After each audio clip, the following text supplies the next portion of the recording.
Hey guys, what's going on? Sadiq. Welcome to Experiences with Sadiq. Experiences with Sadiq is about all things real estate. A show where communication is key, advocating for the people's bliss, and knowledge, it's inspiring. Thank you for watching. Enjoy the show. And oh yeah, don't forget to follow me on all my social media platforms. Whether you're buying or selling a home, I'm that guy. Let's go.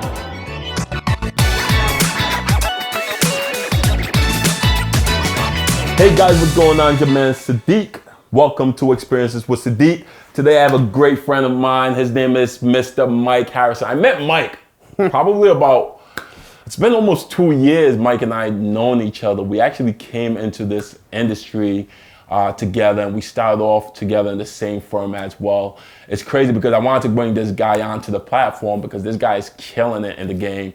And I like the way he moves in terms of his real estate presence. The guy had he has a lot going on for himself, and I actually respect the guy for it. And I brought him out here once again just so we could chop it up a little bit and just talk and vibe in regards to what's been going on with us. Because we haven't really, yes, we text each other back and forth. We call each other once in a while just to see how we're doing. But I really wanted to sit down and talk to him because I want him to share his experience. And obviously you guys are going to hear my experience as well in regards to how we doing in this game. Yeah, no, Mike, what's going on, my man? How you doing? That was a nice introduction. Hey, I try, man. Thanks for having me. I've been seeing these Experiences with Sadiqs for how long you been doing it now? Man, it's been going on almost a year. But my man Jesse and I, we started off in February, I think it was, right before COVID hit. Yeah. So we just took a different direction in regards to everything. And but I've been personally doing it for about a year now, I'm fired up to find out. I'm actually having that y'all on the platform. No, definitely, man. So what's going on, Mike? Talk to the people. Let the people know who you are, what you're about, what you stand for, and the firm that you're with right now, man. Hey, guys. My name's Mike Harrison. Thanks to Sadiq. You know that now. I'm with Williams and Stuart, Realtor. Williams and Stuart Real Estate. My office is over on Mayfield Ave in Cranston. Yeah, I've kind of just been doing my thing, you know? How did you end up starting, Mike? Starting. I've been wanting to do this for a while. Went through some ups and downs, different career paths, and I said, you know what? That's it. I'm just going to make the move. I'm going to do it. And yeah, we linked up at the same time. I think we both went through something at our previous personal life, right? Yeah. And then and look what happened. Nah, you're definitely right. I think one of the things that changed my trajectory in terms of career path was basically when I was in the automotive industry and I was dealing with the stuff that I was dealing with. I also felt like I reached my ceiling and I just wasn't getting along with the GM as well. So much was going on. It just didn't create like that vibe for me. And I was in that industry for almost a decade myself. So like to me, after a while, it just seemed like, I think my time's coming to an end in this industry. You could, even though it's sales, but certain industry in sales, you could almost reach a cap, right? So that's where I was at. I started high pressure sales. High pressure sales, exactly. Yeah. Well, let me ask, were you doing sales before you got into it? I have been in sales, not directly before, but I have. But I think, everything I've done has groomed me as far as sales, problem solving, networking, everything. What sales did you do? I was at LA Fitness. All right, nice. I was a GM at LA Fitness. I was an assistant manager at LA Fitness. I helped open, I think I've worked at all of them. But that was maybe 4 years ago now, 5 years ago. That I haven't been there doing anything like that. But yeah, tried a few different things after that. I won't get into all the things, but I know that I've always wanted to kind of do my own thing. Yeah. So this is it. I landed on this, and like I said, I think everything that I've done has groomed me to do this. Problem solving, people skills, sales. And I feel the same way because I feel like what I've learned, because mind you, my background, I came from the city, so basically I lived like, I don't want to say like that street type of lifestyle, but we were selling things. You guys didn't hear that. But so I came up that way, so a lot of stuff that I learned was from being in the auto industry for like the last 10 years. So like, just like you, problem solving skills, I didn't know how to talk to customers, because the way I was talking industry isn't the same way that I would talk with our clients. Yeah. You know, so I had to learn and I had to change my tone, my demeanor, my approach when I sit down with people and I'll talk to them. How do you feel now in regards to dealing with clients and like just being able to, is it easy to be able to converse with them? Yeah, I mean, well, my first day ever in sales, I don't even know when it was or what day, but the first time someone said, well, make a phone call. Yeah. Make a phone call? To a stranger? Give me a list of 1,000 names and numbers right now, I'll call them in. You know what I mean? But yeah, it's different. You get just like anything. I mean, I'm sure that you have, is just as well as I have, stepped out of my comfort zone doing this, it being a new thing. Yeah. You know, some things may be different, but yeah, you step out of the comfort zone and you things start to feel natural. No, I think being in that bubble, right, where eventually it's almost like you're forced into learning new things, right? Yeah. I don't know about you, but when I came into the real estate game, I was forced to learn a new industry. Sales is sales. We all understand that, but industry's industry. Every industry is different. Doesn't matter how you look at it. So I was kind of like forced to learn something new, you know, have a different mindset. Did you feel that same way too when you started real estate? Yeah, I would say not that my mindset. I the big picture has always been there. Yeah. But as far as I don't know how to describe it, but yeah, you definitely have to focus in and get used to the industry and learn the industry. And I mean, I'm sure you would agree that the test does not get in the class does not get you ready for real estate at all. I won't say how many times it took me to pass the test. Yeah. But let's talk about that. Let's talk about it. Let's be real. All right, 4 times. All right. It took me 4 times. But I say that because it really doesn't make or break who you are or what you're doing in the industry. I mean, I know people that have passed the test the first time. I know people that have taken more times than me. Yeah. But yeah, none of it really reflects to what I do day to day. You learn from the deals. I'd say I learn every deal. Every deal is something different. When I started, when I was taking the test, I was taking IT classes. Now I was like, you know what, I'm done with IT. I wanted to do something that was just me. You took IT classes? I took IT classes because I was trying to figure out where my new career path was. But when I decided like, nah, I'm not going to do it, I just decided to do real estate. And just like you, it took me 4 times. 4 times? Literally 4 times. The second time I passed the general, and then the 4th time I passed the law. So same thing with me.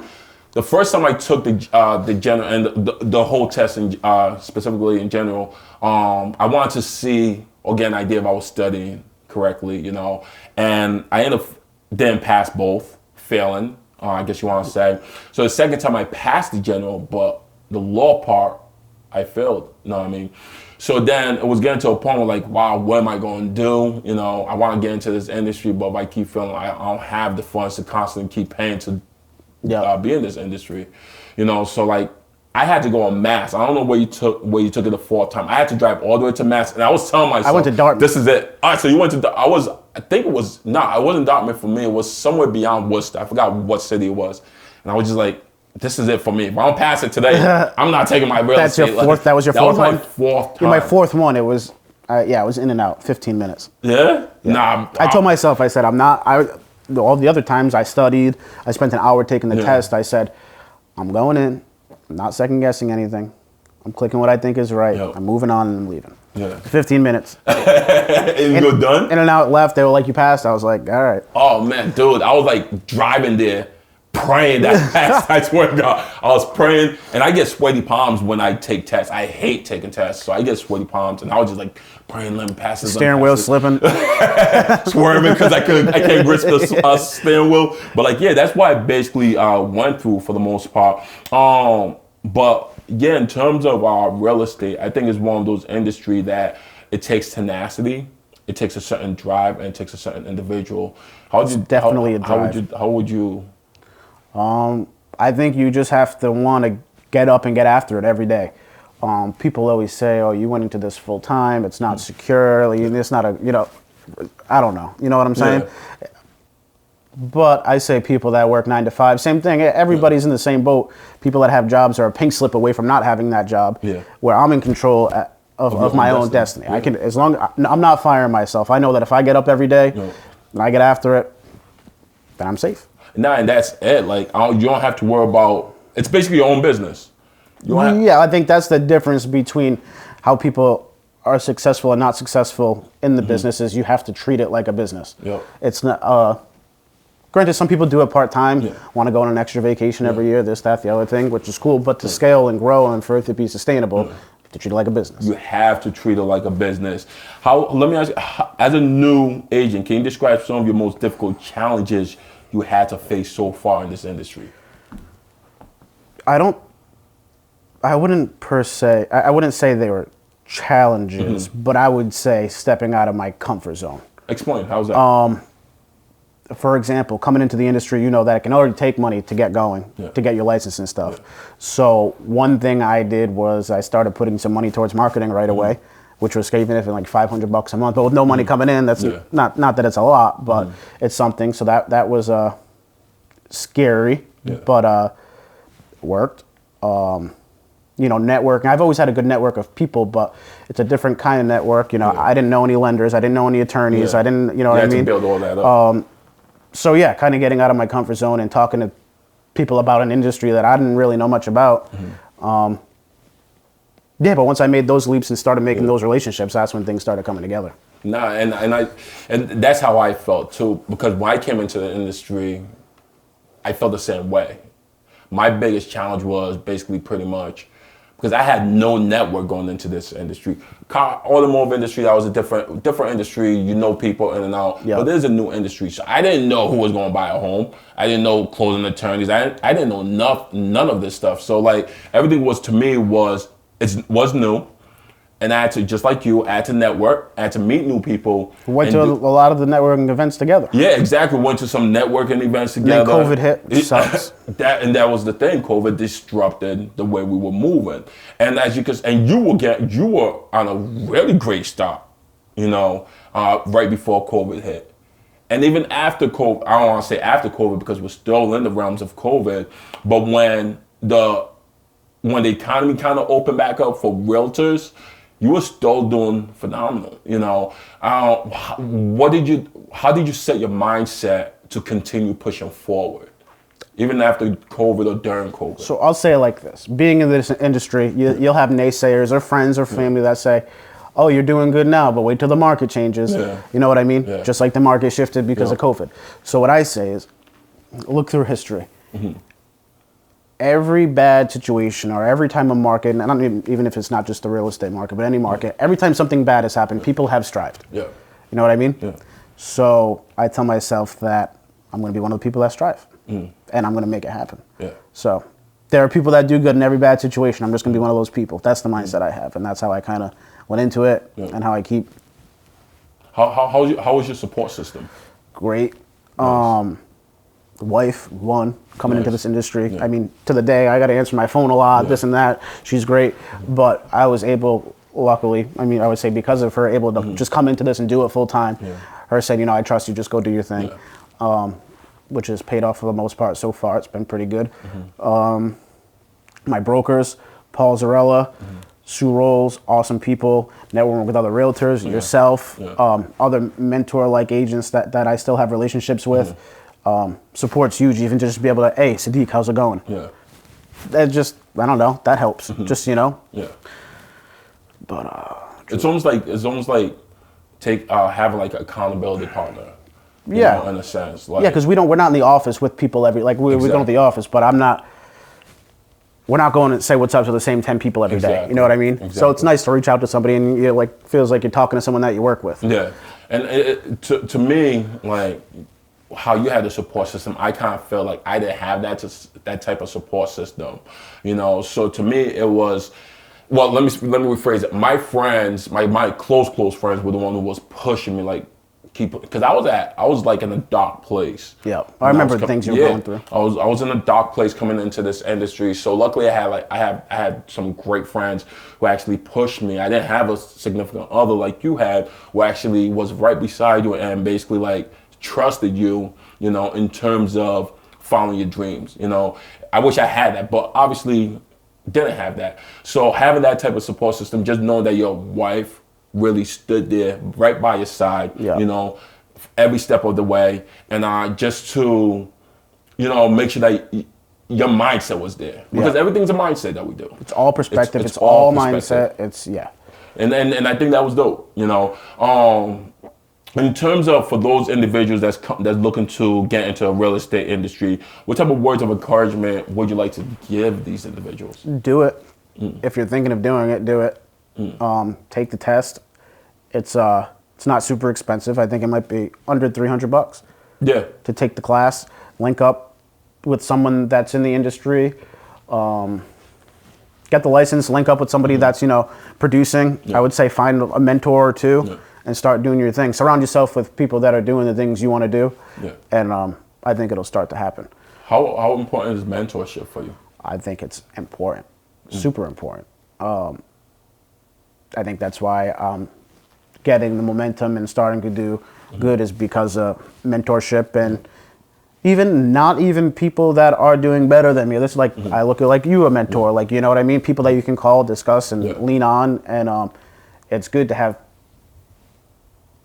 It's good to have a mentor. Yeah, like you said, it's accountability and stuff, but it's also nice to not feel like a bother when you're reaching out to someone, to ask genuine questions. And I ask questions. I'm not shy, so. If I meet an attorney, like when I started, they're like, "Oh, you can call me with questions." I know. Listen, Mike. When Mike wants to get down, when he wants to get down and dirty in terms of getting things done, he's gonna ask you guys key questions that he wants or that he sees can elevate him to that next level. And I think that's very important. A lot of people don't realize that, like, if you really want to get down and dirty and you want to really accomplish something in this world, well, it doesn't matter what you're doing, right? Questions, anything doesn't matter. Questions is very important. Like, especially asking people that's in the same industry as you, but it's been doing it a lot longer. Knowledge is power. That would say I would say is another, not challenge, but it's tough coming into a new industry and dealing with clients that you want them to trust you. So knowing that you might not know everything, them asking you a question and saying that you don't know, I would assume for some people is kind of tough. I told myself that coming into everything that, one of my core values is going to be transparency. So right away, if I don't know something, I'm going to let you know that I don't know, and we're going to figure out the answer, whether it's together or I get back to you. But not that it was a challenge, but I think that would have been a challenge if I didn't tell myself that from the beginning. It's not afraid. Don't be afraid to say, and this is advice to new agents or whoever, any industry, don't be afraid to say you don't know something. Exactly. Like for me, transparency is a big thing for you. Transparency, communication, and advocating is like, those are my three things. And I use that in my intros for my podcast because I really believe in those. And don't get me wrong, sometimes you kind of like drop the ball, especially when you have a lot going on. Oh, we're all human. We're all human. We all make mistakes. But at the end of the day, if you could acknowledge that, I guess it is, and just keep pushing forward, I think that's what makes you a better individual at the end of the day. You don't think so? 100%. Nah, and I definitely agree with you. Where's Mike heading? What direction is Mike heading to right now? Where do you see Mike going? As far as life, success, where's Mike heading? Where's Mike's head at? I want to start a family with the wife. I want to sell some houses. I want to. That's it. I don't know. I wake up every day.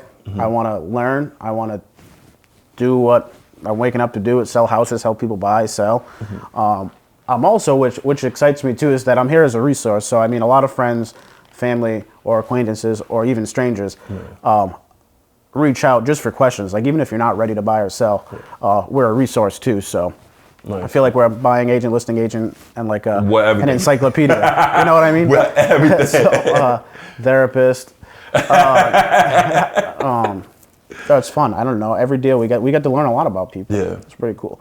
But yeah. No, I agree with you. I think real estate just sales in general is a psychology type thing, psychological type thing, And like you said, I think it's funny that you say therapy because it's almost like you are a therapist in a sense, right? Yeah, and that's why you're laughing.